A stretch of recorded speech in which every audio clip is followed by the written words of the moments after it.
Bapak Ibu Saudara sekalian, kita akan belajar tentang firman Tuhan. Kita mau buka Bible kita bersama di dalam Pengkhotbah 3 ayatnya yang ke-11. Pengkhotbah 3 ayat yang ke-11. Mari kita buka Bible kita bersama. Pengkhotbah 3 ayat yang ke-11 saya akan bacakan buat Bapak Ibu Saudara sekalian. Begini bunyi firman Tuhan. Dia telah menjadikan segala sesuatu indah pada saatnya. Dia juga telah memberikan kekekalan di dalam hati mereka, sehingga tidak seorang pun dapat memahami pekerjaan yang telah Elohim perbuat dari awal sampai akhir. Dalam Pengkhotbah 3 ayat yang ke-11 ini, saya mau beri tema firman Tuhan kita pagi hari ini, indah pada waktunya. Segala sesuatunya, Tuhan sudah membuat indah pada waktunya. Tuhan sudah membuat segala sesuatu indah pada waktunya. Yang percaya katakan amin. Pada waktu siapa, Pastor? Yang pasti waktu Tuhan Yesus sendiri indah dalam kehidupan kita. Bahkan kita sampai tidak bisa memahami pekerjaan-pekerjaan Tuhan Yesus yang akan Tuhan Yesus lakukan dalam kehidupan kita. Karena kita tahu waktu Tuhan Yesus lebih indah dari segala sesuatunya.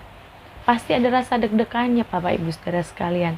Tetapi yang pasti ada sesuatu yang membuat kita sadar dan belajar dalam segala hal yang terjadi dalam kehidupan kita. Karena rencana Tuhan Yesus pasti indah dalam kehidupan kita.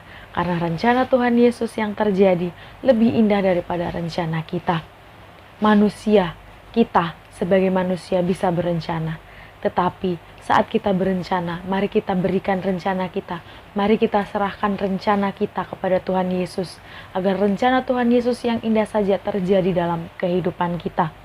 Di ayat yang pertama di Pengkhotbah 3 ini berkata ada sebuah musim untuk segala sesuatu, juga untuk setiap kesenangan di bawah langit. Dalam kehidupan kita ini, di setiap musim kehidupan ini, pasti ada segala sesuatu. Apapun itu rencana Tuhan Yesus, setiap musimnya pasti ada segala sesuatu yang mendatangkan kebaikan untuk kehidupan kita. Lalu di ayat 2 sampai yang ke-8 berkata ada waktu lahir, ada waktunya mati, ada saatnya kita menanam, ada pula saatnya kita menuai, dan juga ada saatnya kita merobohkan, tetapi ada saatnya juga kita membangun. Di semua musim dan di semua masa dalam kehidupan kita, kita pasti akan belajar tentang sesuatu. Ada waktunya lahir, ada juga waktunya mati. Semua ada waktunya Bapak Ibu Saudara sekalian. Kita tidak bisa ada di satu musim saja. Karena kalau kita ada di satu musim saja, kita tidak bisa belajar di musim-musim yang lain. Bagaimana menghadapi di musim-musim yang lainnya. Ada waktunya kita menanam, tetapi kita juga ada waktunya kita untuk menuai. Nanti boleh Bapak Ibu Saudara sekalian baca full di pasal yang ketiga ini dalam Pengkhotbah. Di masa-masa atau di musim-musim itulah waktu Tuhan yang indah dinyatakan dalam kehidupan kita. Dari awal sampai akhir, Tuhan sudah mengatur sedemikian rupa kehidupan kita. Bahkan dari kita lahir, lalu dalam setiap kegagalan-kegagalan kita yang sudah kita lewati, sudah Tuhan Yesus berikan waktunya indah pada waktunya. Kalau kita bisa melihat kemarin, di flashback lagi kehidupan kita, kita melihat bagaimana rencana Tuhan Yesus terjadi begitu indah dalam kehidupan kita. Kalau kita ada sampai hari ini, semua karena anugerah Tuhan Yesus.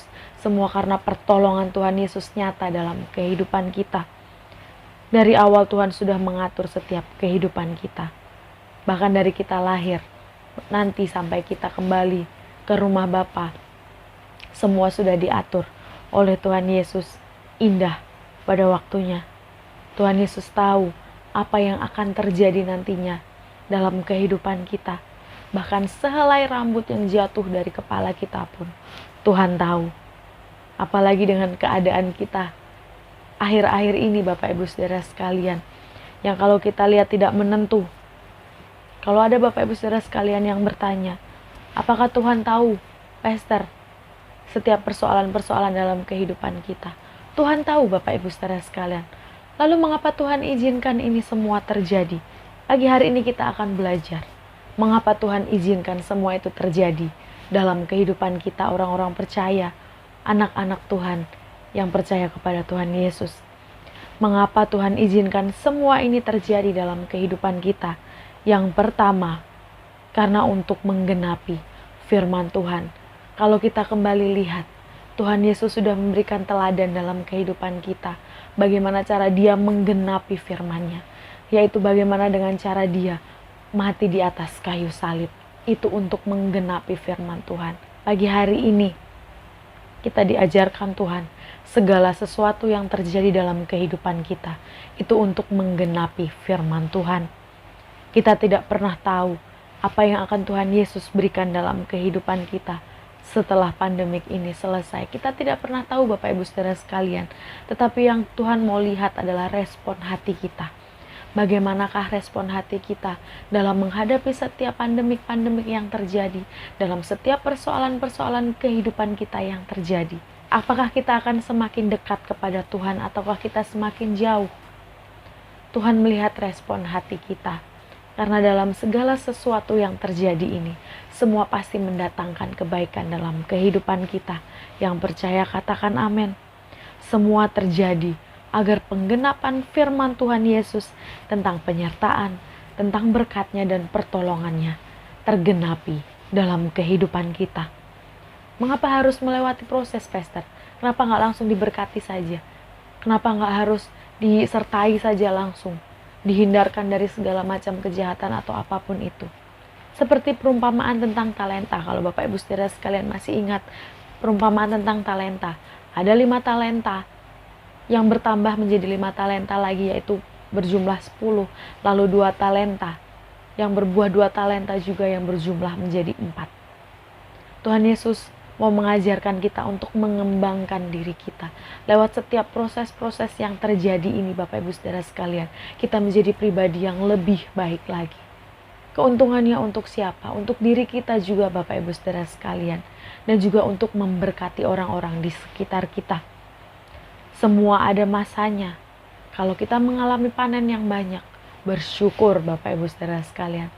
Kalau kita mengalami kekeringan juga Bapak Ibu Saudara sekalian. Kalau kita mengalami kekeringan juga, mari kita juga bersyukur. Semua pasti ada masanya, semua pasti ada waktunya. Dan yang pasti semua indah pada waktu Tuhan Yesus. Firman Tuhan Yesus pasti akan digenapi dalam kehidupan kita. Lalu yang kedua, mengapa Tuhan Yesus izinkan itu terjadi dalam kehidupan kita? Yang kedua, karena yang pertama tadi, untuk menggenapi firman Tuhan. Lalu yang kedua, mengapa Tuhan izinkan ini terjadi? Agar membuat kita lebih mengandalkan Tuhan Yesus lebih lagi. Dalam kondisi-kondisi yang terjadi saat ini. Saat kita sebelumnya selalu mengandalkan orang lain, mungkin kita terlalu banyak anak-anak yang mungkin terlalu banyak mengandalkan orang tuanya. Saat masalah-masalah seperti ini terjadi, saat pandemik ini terjadi, yang bisa kita lakukan hanya mengandalkan Tuhan saja. Oh, masih ada orang tua saya kok. Oh, masih ada saudara saya kok yang bisa tolong. Oh, masih ada donatur ini, oh masih ada donatur itu. Tetapi sekarang semua orang di bumi ini terdampak Bapak Ibu Saudara sekalian. Kita tidak bisa mengandalkan orang lain, kita tidak bisa mengandalkan siapapun sekarang. Saat ini yang bisa kita andalkan hanya Tuhan Yesus saja. Hanya Dia saja yang bisa menolong kehidupan kita. Tuhan Yesus mengajarkan kita, saat kita mengandalkannya, kita pasti tidak akan merasa takut dan khawatir. Memang secara manusia kita masih bisa merasakan takut, kita masih bisa merasakan khawatir. Tetapi itu tidak akan lama Bapak Ibu Saudara sekalian. Ketika kita kembali takut, ketika kita kembali khawatir, kita teringat kembali saat aku mengandalkan Tuhan. Semua pasti Tuhan tolong, semua pasti sudah Tuhan atur. Indah pada waktunya Tuhan saja. Saya tidak akan takut lagi besok makan apa. Saya tidak akan takut lagi besok pekerjaan saya bagaimana. Saya besok bekerja apa. Karena Tuhan pasti akan menolong kehidupan kita. Secara manusia kalau dipikirkan kembali Bapak Ibu Saudara sekalian, susah Pastor. Saya tidak bisa kemana-mana. Uang dari mana? Siapa yang bisa beri makan saya? Saat kita mengandalkan Tuhan Yesus, burung di udara saja Tuhan pelihara. Apalagi kita anak-anaknya. Apa yang ada di sekitar kita yang bisa kita kerjakan? Kerjakan dengan penuh tanggung jawab. Tuhan melihat respon hati kita. Oh, walaupun anak ini sedang dalam masa-masa kesulitan, tetapi dia masih mengandalkanku. Dia masih mengandalkan Tuhan Yesus. Berkat Tuhan Yesus bisa datang dari manapun, Bapak Ibu Saudara sekalian. Untuk itu lebih mengandalkan Tuhan Yesus, lebih dari segala hal. Lakukanlah yang bisa kita lakukan dengan penuh tanggung jawab. Lalu biarlah Tuhan Yesus sendiri yang akan melakukan bagiannya, yaitu menyertai kehidupan kita, memberkati, dan menolong kehidupan kita. Seperti di ayat yang ke-11 tadi, dalam Pengkhotbah 3 ini berkata, Tuhan membuat segala sesuatu indah pada waktunya. Kapan waktunya? Kita semua tidak pernah tahu. Tetapi yang pasti, kita harus lebih mengandalkan Tuhan Yesus. Dan janji penggenapan firman Tuhan Yesus itu akan terjadi dalam kehidupan kita. Dua hal ini Bapak Ibu Saudara sekalian. Mengapa Tuhan Yesus izinkan ini semua terjadi? Karena untuk menggenapi firman-firman-Nya. Lalu yang kedua, mengajarkan kita untuk lebih mengandalkan Tuhan Yesus. Ayat yang terakhir, mari kita buka Bible kita bersama. Dalam Yeremia 29 ayatnya yang ke-11. Yeremia 29 ayat yang ke-11 saya akan bacakan buat Bapak Ibu Saudara sekalian. Sebab aku, yaitu Yesus, mengetahui rancangan-rancangan yang aku rancangkan atasmu. Firman Yahweh, firman Tuhan. Rancangan damai sejahtera dan bukan rancangan kecelakaan. Untuk memberikan kepadamu masa depan dan pengharapan. Untuk memberikan kepada kita masa depan yang penuh dengan pengharapan. Mari kita aminkan firman Tuhan ini dalam Yeremia 29 ayat yang ke-11. Tuhan memberikan rancangan untuk mendatangkan damai sejahtera buat masa depan kita yang penuh dengan pengharapan. Amin untuk kebenaran firman Tuhan.